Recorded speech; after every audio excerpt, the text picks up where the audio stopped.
All right, Sam, thank you.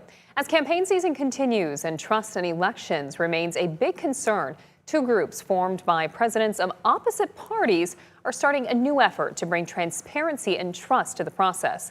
13 Your Side's political reporter Josh Albertus spoke with both the Ford Presidential Foundation and the Carter Center to find out more about that effort. Josh. Yeah, Elena, essentially they'll be creating a network of volunteers trained on observing election processes and perhaps instilling more confidence in the system.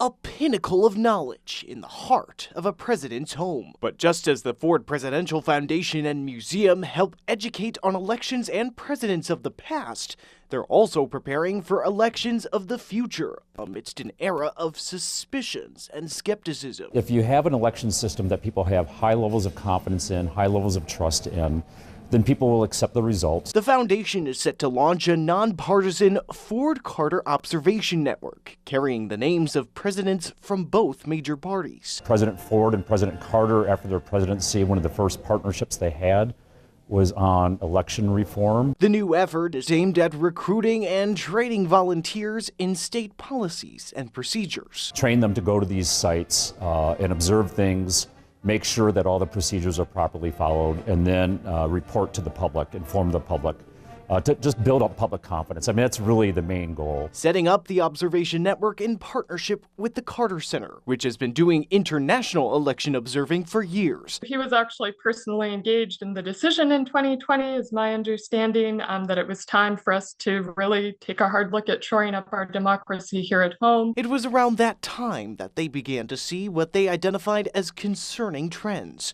lack of trust in the election process, rising political polarization, and risks for local post-election violence. Things that if the Carter Center were looking at an election overseas would all be kind of red flags and signals to us that it would be a time to engage. Now they hope their network can observe and provide transparency to the public about what they see. By aggregating all of this information up, we should have a really clear picture of what took place on Election Day and can put out validated, trusted information that's coming from local Michiganders themselves to understand were elections conducted in accordance with the rule of law.